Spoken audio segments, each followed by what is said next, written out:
The claw closed around my wrist with unexpected gentleness, but the 8 guards immediately raised their plasma rifles. I froze in the corridor outside the medical bay, my translator earpiece crackling with harsh syllables I recognized as HFY War commands. The woman holding my arm, pale blue skin, her dark eyes wide with something between terror and hope, pulled me closer instead of releasing me. Blood seeped through the silver fabric covering her shoulder. Fresh. Human blood looked wrong against her skin, too red, too bright. "Please," she whispered in broken standard. "Please, the child." Behind me, footsteps. Heavy, synchronized. The royal guard moved like water, flowing into formation without apparent communication. Their commander, a towering HFY male with ceremonial scars across his throat, stopped 3 paces away. His secondary arms remained folded across his chest. His primary hands rested on his weapons. He didn't point them. Didn't need to. "Release the human physician," he said. His voice carried no anger, only absolute certainty that he would be obeyed. The woman's grip tightened. "She knows. The human knows what happens when they touch." "She knows." I did know. I'd been assigned to the HFY diplomatic vessel for 6 months, studying their biology, cataloging their medical needs for the Human HFY Alliance. I knew their customs, their hierarchies, their very specific rules about physical contact between castes. This woman wore the silver of the serving class. I wore the neutral gray of allied medical personnel. Her touching me was already a violation. Her touching me in front of the royal guard, in the royal wing of the vessel, was essentially suicide. But I also knew something else. Something I'd noticed in my research and never spoken aloud because it seemed too impossible, too dangerous. "Commander," I said carefully, keeping my voice steady. "She's bleeding. I need to examine her. She will be examined in the lower medical facility. She'll die before she reaches it. That is acceptable." The woman's hand trembled against my wrist. I felt her pulse through the contact, too fast, too weak. She wasn't just bleeding. She was dying. And she'd used probably the last of her strength to grab me, specifically me, in this corridor at this moment. "The child," she said again, and this time her voice broke. The commander's eyes, all 4 of them, narrowed. Behind him, the other guard shifted. One of them, younger, with fewer scars, tilted his head slightly. A question in the gesture. The commander's primary hand moved an inch away from his weapon. Not much, but enough. "What child?" I asked the woman. She pulled harder. I let her, stepping closer, and the guards tensed but didn't fire. The commander raised one secondary hand, palm flat. "Hold. Wait." His gaze moved past me, past the woman, to the closed door of the Royal Medical Suite. "Inside," the woman gasped. "The princess. She won't eat. Won't speak. 3 days now. The queen calls physicians, calls mind healers, calls everyone. But the princess..." She coughed, and more blood appeared, this time from her mouth. "The princess reached for me. Today. She reached for me, and I understood." "Understood what?" "What she truly wants." The commander moved then, faster than I had ever seen a HFY move. He was beside us in a heartbeat, one primary hand finally, on his weapon, raised, pointed at the woman's head. But his eyes were on the door.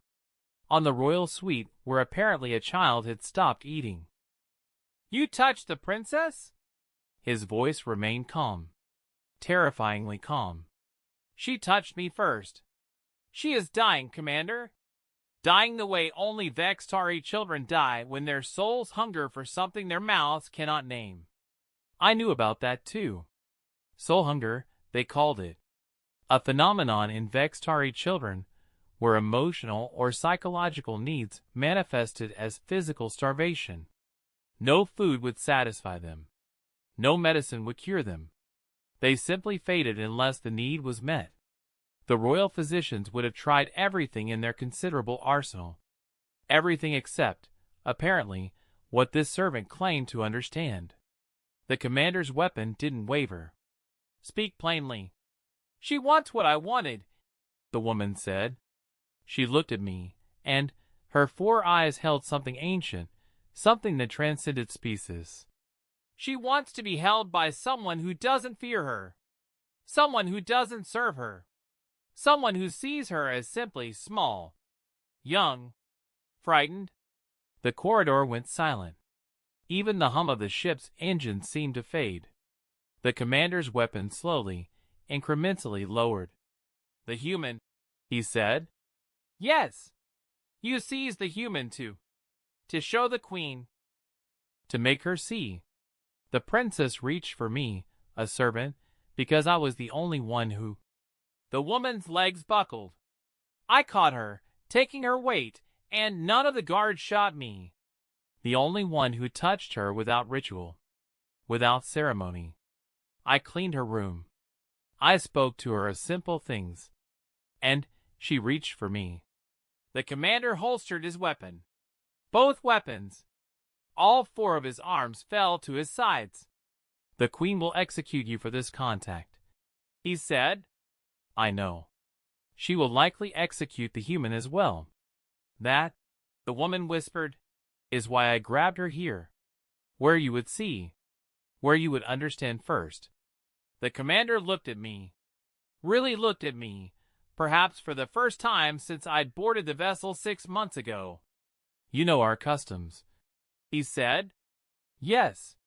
"You know what this woman is asking." "I think so." "And you know the queen shows no mercy to those who touch her daughter without permission." I looked down at the dying woman in my arms, looked at the closed door, thought about a child who'd stopped eating because no one held her like she was just a child. "Yes," I said. "I know." The commander nodded once. Then he turned to his guards. "Summon the queen," he said. Immediately. The throne room wasn't actually a throne room. The Vextari didn't use thrones in the human sense, but the meditation chamber where Queen Shavex received reports and made decisions served the same function. They'd brought us here, the bleeding servant and me, flanked by the 8 royal guards. The commander walked ahead, his spine rigid, his steps measured. He'd sent 2 guards running ahead to warn the queen, to prepare her, but there was only so much preparation possible for what was about to happen. The woman, her name was Kelani, she'd told me in the corridor, while medics sealed her wound enough to keep her alive for the next hour, leaned heavily against my side. They'd removed the restraints after the commander ordered it. Another violation of protocol. I was beginning to understand that the commander had decided something in that corridor, something that meant protocol mattered less than whatever was happening to the princess. The meditation chamber doors opened silently. Inside, the queen waited. Shavex stood 7 feet tall, her skin the deep blue of Vextari royalty, her 4 eyes like polished obsidian. She wore the formal robes of state, crimson and gold, and every line of her body radiated controlled fury. Behind her, 3 royal physicians huddled together, their medical instruments still active, still scanning. To the left, in a small cushioned alcove, a tiny figure lay motionless. The princess. I'd never seen her before. Royal children remained sequestered until their 10th year. She looked maybe 4 in human terms, though Vextari aged differently. Her skin was lighter than her mother's, still developing its adult pigmentation. Her 4 eyes were closed. Her chest rose and fell in shallow, irregular breaths. She looked so small. The queen's gaze moved from the commander to Kelani to me. When she spoke, her voice could have frozen stars. "You dare bring this contamination before me?" a servant who violated contact protocols, and a human who permitted it. The commander knelt, one motion, his forehead touching the floor. His guards followed instantly. "Your Majesty," he said, "I brought them because the princess is dying. I have physicians." "Yes, Your Majesty." "And they have failed." The physicians flinched. One of them, an elderly male with elaborate scarring that marked him as chief among them, stepped forward. "Your Majesty, we have tried every treatment, every silence." The queen didn't raise her voice. Didn't need to. The physician's mouth snapped shut. She looked back at the commander. "Explain. Quickly." The commander rose, but kept his eyes down. "The servant claims the princess suffers soul hunger, that she hungers for touch without ceremony. Touch that sees her as a child, not as royalty. Ridiculous. She is touched constantly. Cleaned, dressed, examined, with ritual." The commander interrupted. The entire room held its breath. Interrupting the queen was death. But he continued, still calm, still measured. "With protocol.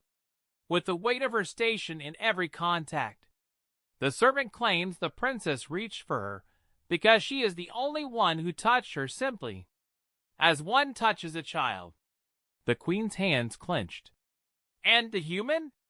"The servant grabbed the human to demonstrate, to show you what the princess needs. By violating every law we have?" "Yes, Your Majesty." The silence stretched. I felt Kelani shaking against me, felt her pulse weakening.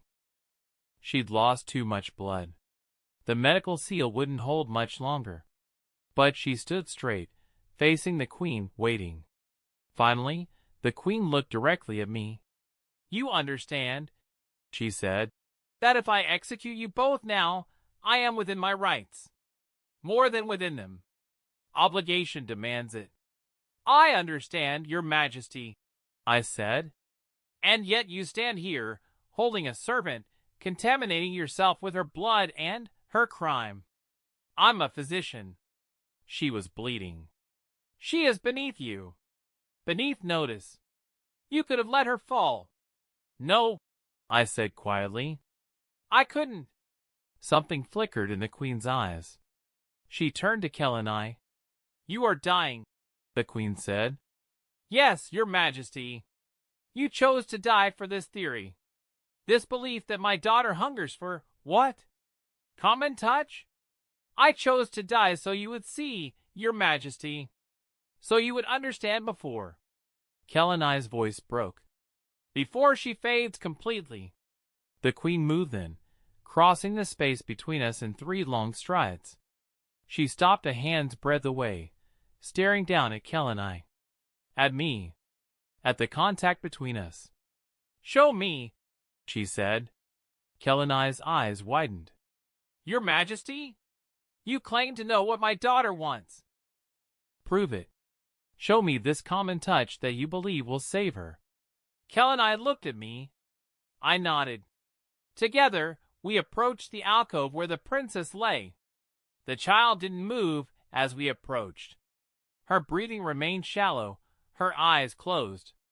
Up close, I could see the transparency of her skin, the way her veins showed through. Severe malnutrition. The physicians had probably been force-feeding her, pumping nutrients directly into her bloodstream, but soul hunger rejected all of it. Her body was eating itself. Kelani knelt beside the cushions. Her hand shook as she reached out, hesitated, then gently, so gently, touched the princess's small hand. "Little one," she whispered, "I brought someone to see you." The princess's eyes opened. For dark pools, unfocused, distant. They drifted to Kelani's face, then to mine. "This is the human physician," Kelani said. "She is kind. She knows about being small in a world of big things. She knows about being different." Kelani looked at me, and I understood. I knelt beside her, extended my hand, palm up, not reaching for the princess but offering. letting her choose. The princess stared at my hand, at my 5 fingers, so different from her 3, at my pale skin, so unlike her developing blue. She looked at my face, and I smiled. Not the formal diplomatic smile I'd learned for Vextari interactions. Just a simple, warm smile. The kind you give children. "Hello," I said softly. "I've wanted to meet you for a long time." The princess's small hand moved, lifted from the cushions, reached toward mine. Behind us, the queen made a sound. Not quite a gasp. Not quite a word. Just a sound that held 6 months of watching her daughter fade and not knowing why. The princess's fingers touched mine, wrapped around my thumb, held on. "You're very strong," I said. "Can you sit up?" "I bet you can." She pulled herself up using my hand as leverage. Her movements were weak, shaky, but determined. When she sat upright, she didn't let go. Instead, she leaned forward against my chest, her head tucking under my chin. And she sighed. It was the sound of a creature finding water after days in the desert. The sound of coming home. I wrapped my arms around her. No ceremony. No ritual. Just the way you hold a tired child.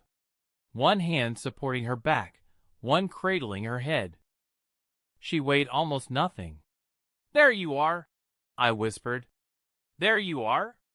The princess's breathing changed, deepened, steadied. Her hands clutched at my medical coat, and she made a small sound, almost a whimper. "Hungry," she whispered in Vextari. "So hungry." "I know," I said. "We'll get you something to eat. Something good. Will you stay?" "Yes." "Not go away." "Not until you want me to." She pressed closer. And then, quietly, she started to cry. The queen moved. I heard her robes whisper across the floor, heard her stop just behind me. When she spoke, her voice shook. "She hasn't cried in 3 days," the queen said. "The physician said she was too weak even for tears." I looked up at her. This terrifying, powerful queen who ruled a species of warriors and strategists. Her 4 eyes were wet. "She wasn't too weak," I said gently. "She had no reason to. Tears are for when you feel safe enough to be sad. And she feels safe now? With you, a stranger? Not with me specifically. With being held like she's not made of glass and destiny. With being allowed to be small."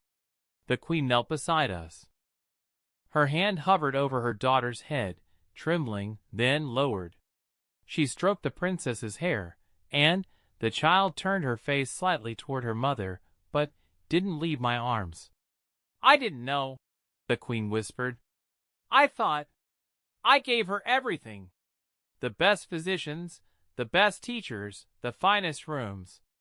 I thought you gave her the world," Kelly said softly. She was sitting now, her strength finally giving out. "But she needed someone to give her permission to be tired of carrying it." The queen looked at her servant, this woman who had violated every law to save a child who wasn't even her own. "You will be executed for this contact," the queen said. "I know, Your Majesty. The law is absolute." "Yes, Your Majesty." The queen stood, turned to face the commander and the physicians and the guards who had witnessed everything. "The servant Kelly violated contact protocols in the royal wing," she said, her voice formal, carrying. "She seized an allied physician without permission. She touched the royal princess without authorization. These crimes carry only 1 sentence." Kelly bowed her head. "However," the queen continued, "the servant Kelly also saved the life of the royal princess when all others, including myself, had failed to understand her need. She sacrificed her life to demonstrate a truth that would otherwise have remained hidden until it was too late." The queen turned back to Kelly. "Therefore, I declare your crimes nullified by service to the crown.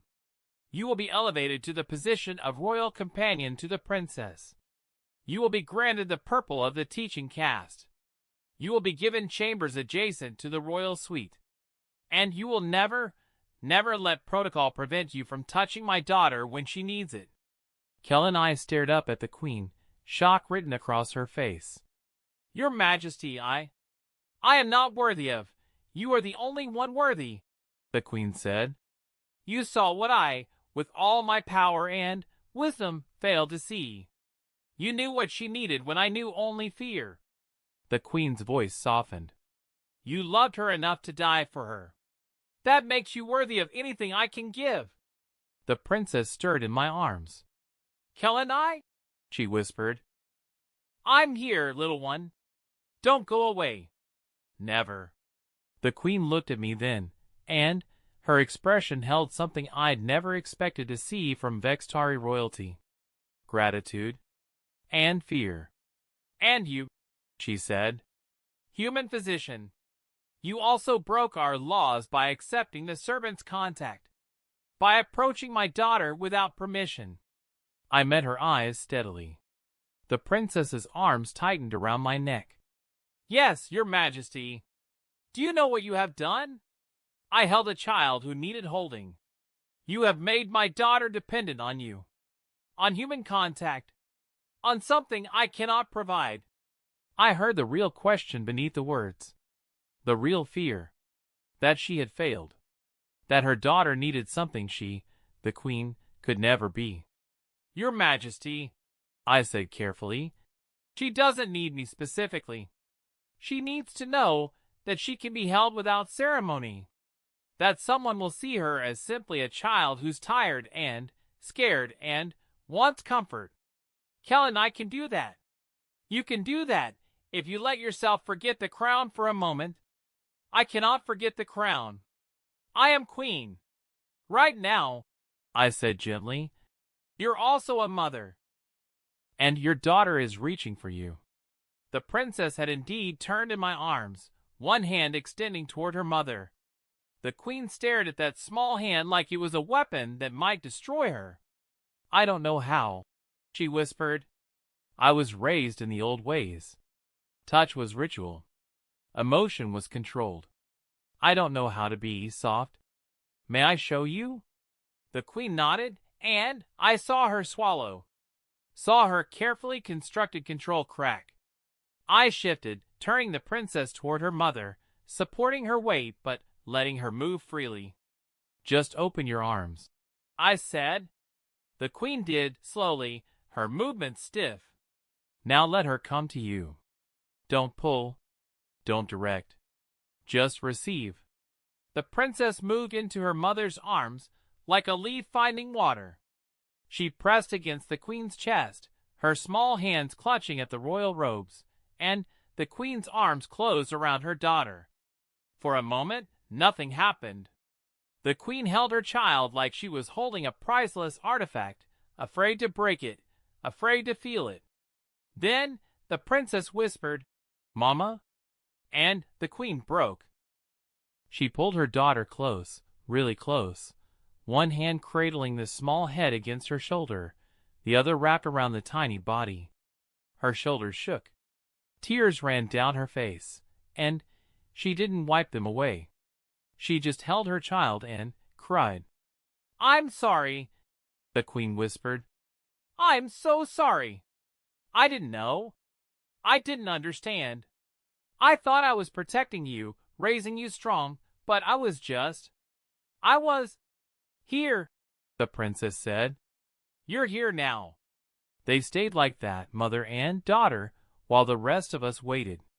The physicians backed away quietly. The guards remained kneeling. Kel and I closed her eyes, exhausted, relieved. The commander watched his queen cry and didn't move to comfort her because this wasn't something that could be fixed with strategy or weapons. Finally, the princess pulled back slightly and looked at her mother's face. "Mama, I'm hungry." The queen laughed, the sound wet and broken and more beautiful than anything I'd heard. Then We will feast. Whatever you want. Everything you want. Can Kel and I eat too? And the human doctor? Yes. Anyone you want. Can I sit in your lap while we eat? Without the ceremonial cushions? The queen's breath caught. Yes. And after, will you just hold me? Not because it's ritual time, or because the physicians say so, but just because? Every day. The queen promised. Every single day, for the rest of my life. The princess smiled and tucked herself back against her mother's chest. Within seconds, held securely, finally safe, she fell asleep. The queen stood carefully, cradling her daughter, and looked at all of us. The human physician will be granted status as royal medical advisor, she announced. She will have unrestricted access to the princess, and will teach our physicians about soul hunger in all its forms. She will be paid in platinum and given quarters befitting her station. Your Majesty, I started, but she shook her head. You gave me back my daughter. There is no payment sufficient, but I will try. She paused. Will you accept? I thought about refusing. About the complications, the politics, the weight of becoming entangled in Vextari royal life. Then I looked at the sleeping princess, at Kel and I who had nearly died to save her, at the queen who had finally let herself be human, or the Vextari equivalent. I accept, I said, on one condition. The queen's eyes narrowed. Speak. You hold her like this, without ceremony, at least once every day. Even when she's grown. Even when she's queen herself. You hold her and let her be small, just for a moment. The queen looked down at her sleeping daughter. I swear it. Then I'll stay as long as you need me. The commander rose finally, and his voice held something that might have been approval. The alliance between our species has been political, strategic. Today, it became something more. What's that? I asked. Understanding, he said simply. You showed us that strength and softness are not opposites. That power includes the ability to be gentle. That is a lesson worth more than any treaty. The queen nodded. See that this understanding spreads. I want every royal child, every Vextari child, raised with the knowledge that they are permitted to be small sometimes. That needing comfort is not weakness. She looked at me. Will you help us learn that? Will you teach us how to hold our children like they are simply children? Yes, I said. I will. And so began the strangest, most important work of my career. Not curing diseases or healing wounds, but teaching an entire warrior species that the strongest thing they could do was admit they needed gentleness. That seeing what someone truly wanted, not what protocol demanded, not what tradition required, but what the soul genuinely hungered for, was the greatest gift one being could give another. The princess recovered quickly once she started eating, once she knew she could reach for comfort whenever she needed it. Kel and I became her constant companion, and the queen kept her promise, holding her daughter every single day, crown or no crown. And sometimes, when the princess had nightmares or felt overwhelmed by her training, she would find me in my quarters and simply ask to be held. I would hold her and tell her about Earth, about human children, about all the ways beings across the universe were the same in their need to be seen, to be valued, to be held when the world felt too large. The queen watched these moments and learned. Slowly, the entire royal court learned. And eventually, the change spread throughout Vextari society, not through law or mandate, but through the simple, revolutionary act of a queen who learned to hold her daughter without ceremony and refused to be ashamed of it. Years later, when the princess was grown and ruling in her own right, she told me that she remembered that day in the meditation chamber. Remembered being so hungry, so tired, so desperate for someone to see her as small and frightened instead of royal and strong. "You saved my life," she said. "Kellanai saved your life," I corrected. "She was willing to die for you. You both saved me. But more than that, you saved my mother. You gave her permission to love me the way she wanted to, but didn't know how." The princess, now queen herself, smiled. "That's what you really did. You showed her what I truly wanted. And in doing so, you showed her what she wanted too." "What was that?" "To be allowed to be soft. To be allowed to love without ritual. To hold me and know it was enough." She was right. That day in the corridor, when Kel and I grabbed my arm and the queen saw what was truly needed, everything changed.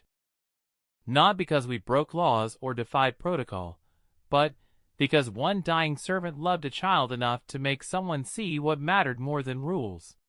Sometimes the most revolutionary act is simply being gentle. Simply holding someone when they need to be held. Simply seeing what they truly want and giving it to them, protocol be damned. And sometimes, saving a life means teaching someone else how to love.